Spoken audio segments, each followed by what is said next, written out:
Bonjour mes amis, que Dieu vous bénisse tous de manière abondante au nom du Seigneur Jésus.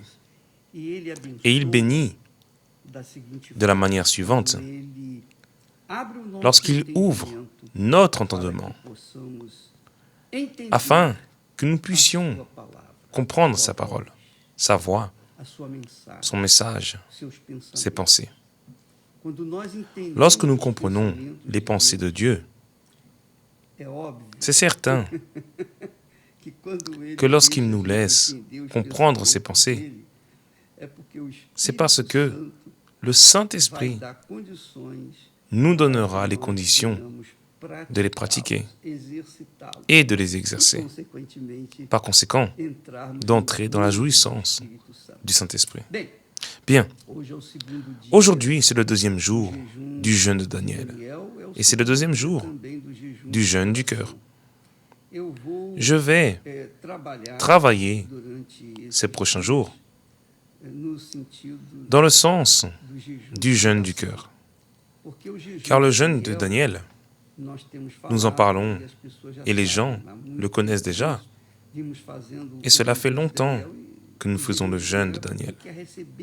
Le jeûne de Daniel est pour celui qui veut recevoir le Saint-Esprit, qui va se vider des pensées du monde, des divertissements, des sports, enfin, de tout ce qui dévie la pensée de la parole de Dieu. Alors nous allons nous en dévier, laisser cela de côté, et nous allons plonger dans les pensées de Dieu pour recevoir le Saint-Esprit. Maintenant, celui qui a déjà reçu le Saint-Esprit va savoir comment sauver, restaurer et raviver sa foi, qui est peut-être tiède, en train de refroidir, ou alors la personne qui est déjà prostrée par terre et qui demande « Y a-t-il encore une solution pour moi ?» Il y en a une, mon ami. Il y a toujours une solution. Tant qu'il y a de la vie, il y a de l'espoir. Tant qu'il y a de la vie, la personne a une chance de sauver son âme. Et un exemple classique, magnifique, que nous avons, qu'il y a des chances pour tous ceux qui sont tombés, pour tous ceux qui ont commis des erreurs. Qui n'est jamais tombé? Qui n'est jamais tombé en tentation? Qui n'a jamais péché? Que celui qui n'a jamais péché, ou que celui qui n'a jamais commis de péché, pour lequel il s'est repenti, jette la première pierre. Nous savons que nous tombons tous, nous échouons tous, nous avons tous déjà commis une erreur un jour. Mais ce n'est pas pour autant que nous restons prostrés. Ce n'est pas pour autant que nous restons prostrés, bien sûr, car la miséricorde de Dieu voit non seulement notre chute, notre faute, nos faiblesses, mais il regarde à l'intérieur de notre cœur. C'est pourquoi nous allons focaliser dans le jeûne de Daniel, le jeûne du cœur également. Et le meilleur grand exemple que nous avons en ce qui concerne les personnes qui sont tombées et ont été restaurées, ont été sauvées, c'est David lui-même. Je sais que lorsque nous parlons de la foi, lorsque nous promouvons la foi conquérante, la foi qui vainc, beaucoup de personnes, la majorité, malheureusement, sont confuses et pensent que parce qu'elles ont été bénies avec une guérison, avec une grâce, avec un miracle, elles pensent ainsi que Dieu se réjouit de moi, je suis dans le bon chemin, je n'ai pas besoin de me préoccuper de faire quoi que ce soit d'autre. Sauf que c'est une grande erreur, car beaucoup sont guéris, délivrés, etc. Et ensuite, après un temps, ils finissent par laisser la foi. À l'exemple des lépreux, n'est-ce pas? Les 10 lépreux. 10 lépreux ont eu la foi pour être guéris. Mais un seul seulement a eu la foi pour rester debout.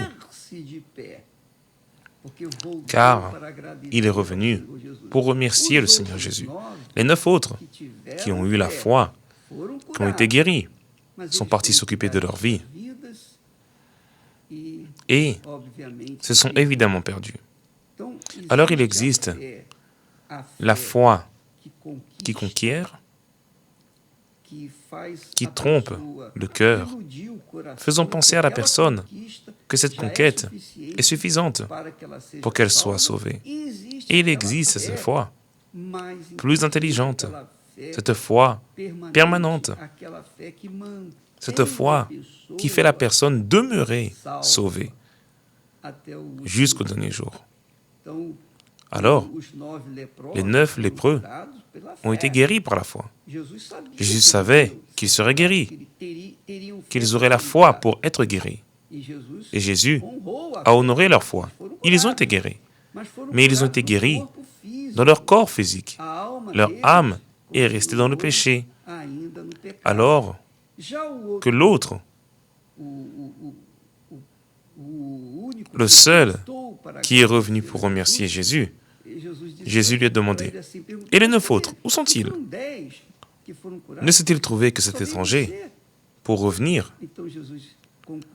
Alors Jésus a conclu en lui disant, « Lève-toi, va, ta foi t'a sauvé. » Autrement dit, il existe la foi pour sauver et il existe la foi pour recevoir la guérison. Le miracle, la restauration de la famille, gagner de l'argent, mais la foi qui sauve, c'est la foi qui se maintient jusqu'à la fin. Telle est la foi qui a de la valeur. Voilà la foi intelligente. Voilà la foi qui nous fait conquérir le royaume des cieux. Et comme exemple de personnes qui ont eu la foi, mais qui sont tombées et qui ont pu retrouver une communion avec Dieu, nous avons le roi David. Et je crois que David est un exemple typique de tous ceux, ce que je crois. Ce n'est pas écrit, mais je crois que David est l'exemple, disons-le ainsi, c'est le bon exemple pour tous ceux qui utilisent la foi avec intelligence. Car David a été choisi par Dieu. Dieu a dit, « J'ai trouvé David, un homme selon mon cœur. » Dieu a dit cela. Alors Dieu a choisi David, car il avait un cœur selon le cœur de Dieu.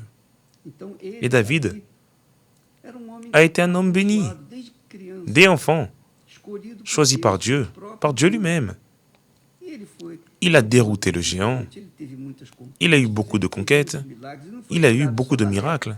Il n'a pas seulement été guéri de la lèpre, il a été guéri de tout. Il a été guéri de tout. Autrement dit, il a été un vainqueur, un héros. Un héros.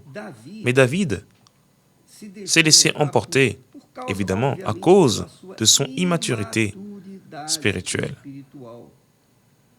Il a pensé, bon, j'ai conquis, j'ai obtenu ceci, j'ai obtenu cela, je suis de Dieu, etc. Je crains Dieu, alors il s'est relâché dans la foi. Vous savez ce que c'est se relâcher dans la foi. Ah, aujourd'hui, je vais prendre un jour de repos. Vous savez, je vais prendre un jour de repos de Dieu. Aujourd'hui, je ne vais pas prier, je ne vais pas aller à l'église. Aujourd'hui, je ne vais pas lire la Bible. Aujourd'hui, je vais faire une pause pour mon âme. Voilà, c'est là que David est entré en collapse. Vous voyez que son conseiller lui a dit, « Il n'est pas bon que le roi aille lutter avec nous. Ce n'est pas bon. Ce n'est pas bon. Car le roi peut être blessé. Et si nous perdons le roi, qui va gouverner à la place du roi? Qui va être comme le roi, qui est si sage, si vaillant, un si grand héros? Non, s'il vous plaît, mon roi, restez dans le palais, laissez-nous batailler pour vous. Nous allons mettre nos vies en danger. Et vous, restez au palais. Voilà la raison pour laquelle David est tombé.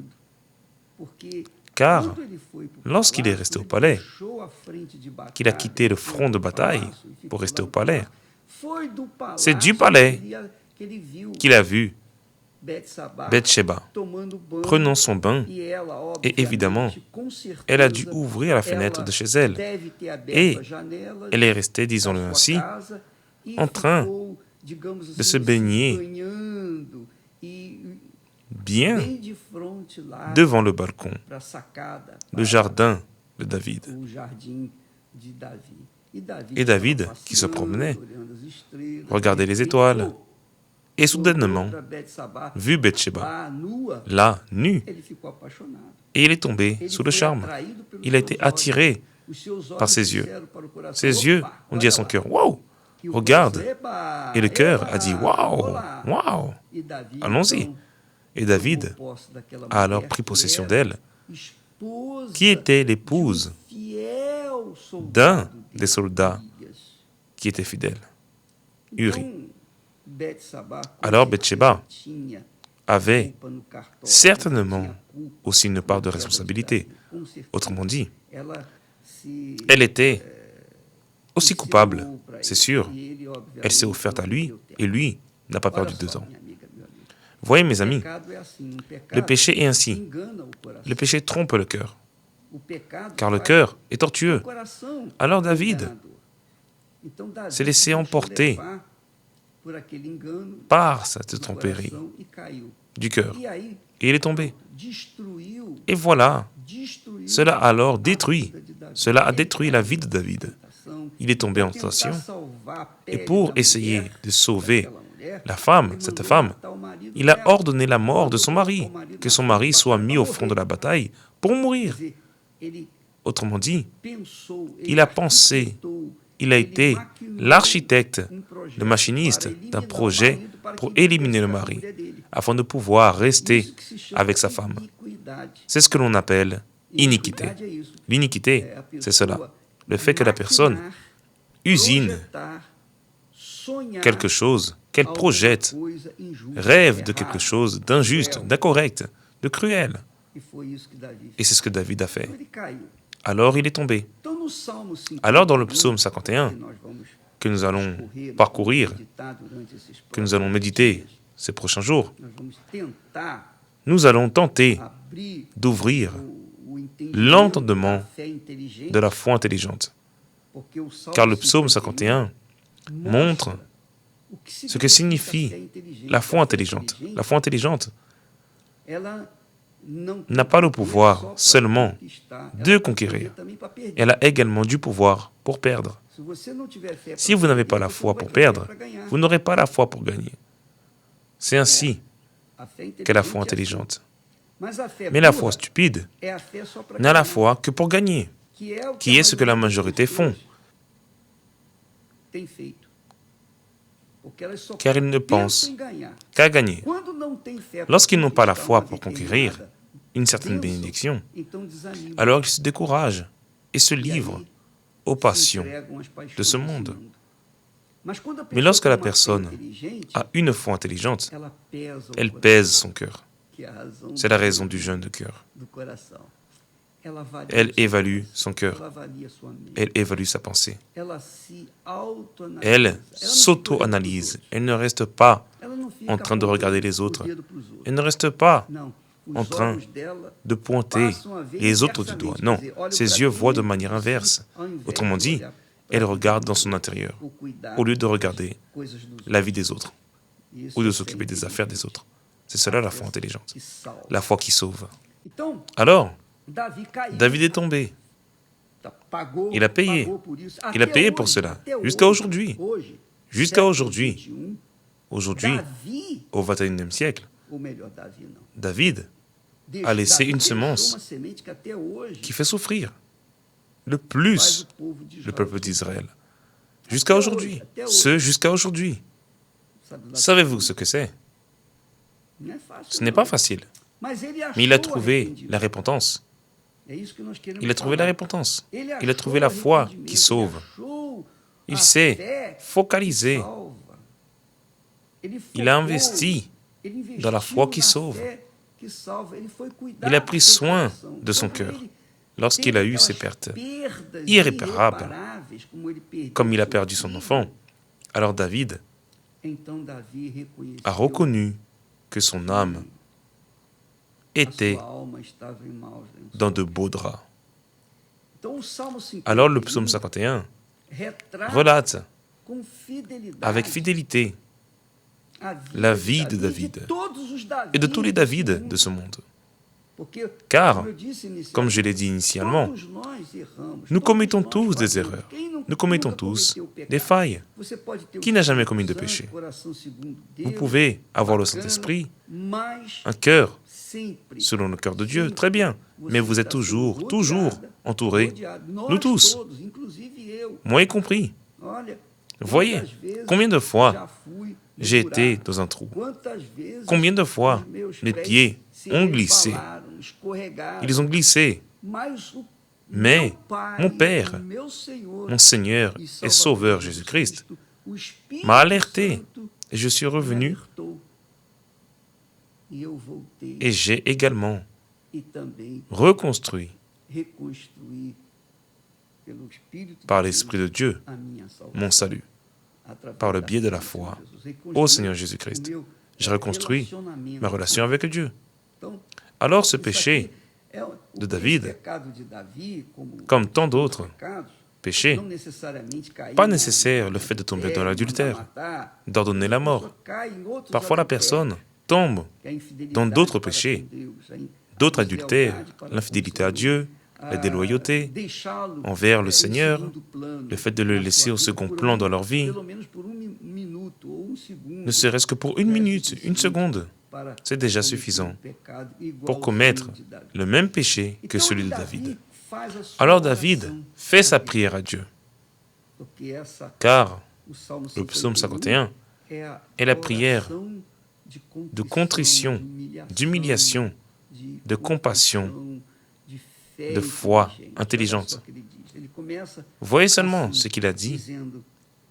Il commence ainsi en disant « Ô Dieu, aie pitié de moi. Aie pitié de moi. Ô Dieu. »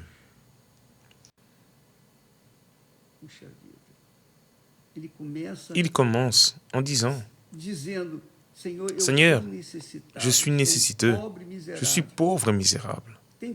Aie pitié de moi. » Juste en disant cela, juste en disant « Ô Dieu, aie pitié de moi », David reconnaît déjà son péché. Dans l'immédiat, il a reconnu dans sa prière qu'il est le responsable de sa chute. Il ne pointe pas un tel ou un autre. Il ne pointe pas son auxiliaire, son conseiller, qui lui a dit de rester au palais et de ne pas aller à la guerre. Non, il ne pointe pas Bathsheba comme responsable. Non, il ne pointe personne. Lui-même, il se met à la place de pécheur. Il dit, « Ô Dieu, aie pitié de moi. C'est moi. Moi, je suis le coupable de ma chute. Je suis coupable de mes erreurs.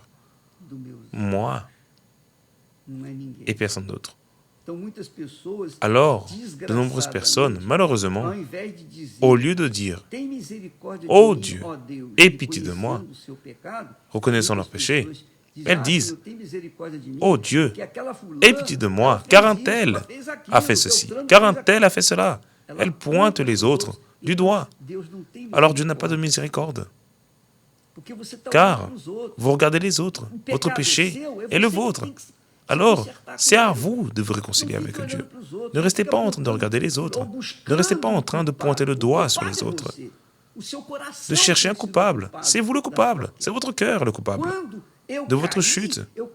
Lorsque je suis tombé à cause de mon cœur, qui est un bandit, c'est cela. Mais n'aviez-vous pas un nouveau cœur. N'aviez-vous pas déjà le Saint-Esprit avec? J'avais un nouveau cœur. J'avais le Saint-Esprit. Mais je n'ai pas écouté. Mon cœur ne s'est pas soumis à la voix du Saint-Esprit. Et je suis tombé. Cela n'a pas été, bien sûr, comme le péché de David. Je n'ai pas ordonné la mort de qui que ce soit. Je n'ai pas adultéré. Mais j'ai commis mes péchés. Et combien de fois nous les commettons en réalité? Car nous sommes dans ce monde, assujettis à toutes les assolations de sa part. Alors, cela est commun. Grâce à Dieu, que le Saint-Esprit, de la même manière qu'il a convaincu David de son péché, il m'en a convaincu aussi. Je me suis repenti, j'ai tourné le dos au péché, et je ne l'ai plus commis. Alors David a dit, « Oh Dieu, aie pitié de moi. C'est moi le coupable. » Parfois, mes amis, et c'est ce qui est important dans le jeûne du cœur, le fait de vous évaluer pour que vous ne soyez pas dans l'illusion, trompé à cause de votre cœur. Mais évêque, j'ai déjà le Saint-Esprit. Oui, vous avez le Saint-Esprit, mais Jésus a dit, veillez et priez. Il n'a pas dit veillez et priez seulement à ce moment-là, à cette époque-là seulement. Non, il a laissé un ordre, un conseil. Il a laissé un secret. Veillez et priez. La prière est importante, extrêmement importante. Mais la vigilance, en premier lieu. Vous devez veiller. Toujours veiller. Veillez afin que les paroles que les gens disent contre vous, les paroles offensives que vous recevez des autres, ne contaminent pas votre cœur, ne vous blessent et vous fassent tomber en tentation et perdre votre communion, votre communication avec Dieu. Évaluez bien, mes amis, votre cœur pour vous purifier durant ce jour, dès aujourd'hui même, afin que vous puissiez commencer à récolter les fruits de votre examen introspectif. Paul dit, avant la Sainte Seine, examinez-vous, examinez-vous, avant de participer à la Sainte Seine. Bon, David a dit, « Ô Dieu, aie pitié de moi dans ta bonté. » Autrement dit, Dieu est la propre bonté, miséricorde, compassion. Et il ne va jamais, à aucun moment, et je peux vous le garantir, il ne refusera jamais sa compassion à quelqu'un sincère qui dit « Je suis tombé, j'ai péché, j'ai commis une erreur, je confesse, voilà. Comment cela s'est passé? Je suis coupable. » Lorsque vous reconnaissez votre péché, indépendamment de ceux qui ont contribué pour que le péché se matérialise, si vous confessez vos péchés et que vous vous repentez, alors vous trouverez toujours Dieu, la bonté, la compassion pour vous pardonner. Ô Dieu, aie pitié de moi dans ta bonté. Là, il redit, selon ta grande miséricorde, efface mes transgressions. Autrement dit, aie miséricorde, pardonne-moi. Efface de ma pensée. Efface de ma pensée mes transgressions. Selon ta grande miséricorde. Comme notre Seigneur est grand. Mes amis, je vais m'approcher de vous Il est très grand, vraiment magnifique. Il est excellent. Il est merveilleux. Il est glorieux. Il est l'essence elle-même de la bonté. Il est l'essence de la miséricorde. Il est l'essence de la compassion. Il est l'essence de la bonté, de la compréhension. Il comprend les sincères. Alléluia. Il y a un hymne que nous chantons et que j'aime beaucoup. Vraiment, je l'aime beaucoup. Et il vaut la peine de le dire ici. C'est celui qui dit « J'adorerai le Seigneur de ma vie, qui m'a compris sans aucune explication. » Autrement dit, lorsque la personne trouve cette compréhension de Dieu, lorsqu'elle confesse, même avant de dire, de parler, de confesser, elle est reçue par Dieu, car il sait ce qu'il y a dans son cœur. Un cœur repenti, un cœur contrit, un cœur humble, un cœur assujetti, soumis à la pensée de Jésus, à la pensée de Dieu. Alors, il nous comprend.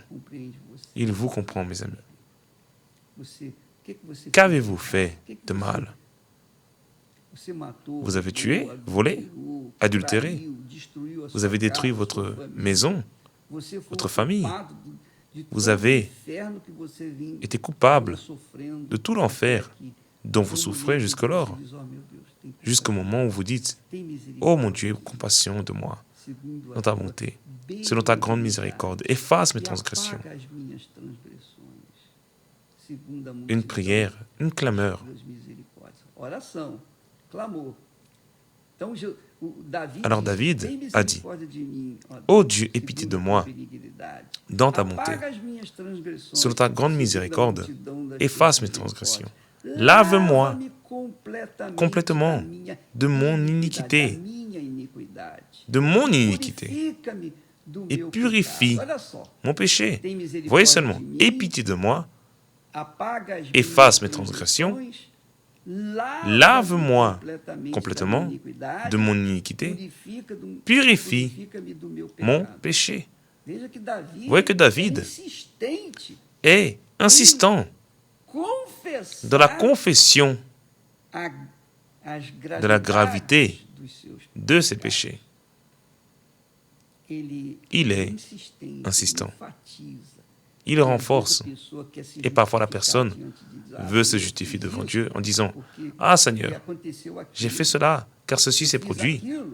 J'ai fait cela, mais c'est à cause d'un tel, d'un autre. » Non. Le péché, mes amis, naît du cœur tortueux, du cœur trompeur, du cœur pervers. Il naît car il a trouvé une bonne terre pour naître. Il a trouvé des raisons pour grandir et de détruire cette vie. Si cela vous est arrivé, ne restez pas dans le désespoir. Car si vous reconnaissez que vous êtes la seule ou le seul responsable de votre désastre spirituel, alors vous allez trouver la miséricorde de Dieu, la bonté de Dieu, la compassion de Dieu. Vous allez trouver le pardon du Très-Haut. D'accord? Nous allons en rester là. Et demain, nous continuerons ce psaume 51. Et j'aimerais que vous suiviez afin de soutenir votre foi intelligente, afin que votre foi ne reste pas seulement appuyée sur des conquêtes matérielles, des conquêtes physiques, mais que votre foi sache également perdre c'est-à-dire s'humilier, confesser, se racheter, se repentir. Voilà la foi qui sauve, la foi intelligente, la foi qui expose votre âme devant le Très-Haut, indépendamment de l'opinion des autres, indépendamment de tout et de tous. Telle est la foi qui a mené David à retrouver sa communion avec Dieu. Il en a récolté les fruits. Dieu ne l'a pas rendu innocent. Non, il était coupable, mais il a été pardonné. Coupable dans le sens de récolter ce qu'il a semé. Il a gémi. Il a hurlé de douleur. Mais il a été sauvé. Et c'est ce qui importe. C'est ce qu'il a obtenu de la part de Dieu. Sa miséricorde, sa compassion, sa bonté. Cela peut aussi vous arriver si vous vous trouvez dans une situation d'humiliation, d'humilité, de contrition. Dieu vous répondra et vous restaurera. Mais peut-être maintenant, à cet instant, pendant que vous assistez à ce direct, il va vous toucher. Qui sait si vous ne serez pas baptisé du Saint-Esprit en ce moment même, scellé, pour de vrai, marqué. Mais j'ai déjà été baptisé. Peut-être que non. Alors, dans tous les cas, vous serez renouvelé. Qui sait si vous ne serez pas renouvelé. Que Dieu vous bénisse et à demain, au nom du Seigneur Jésus. Amen.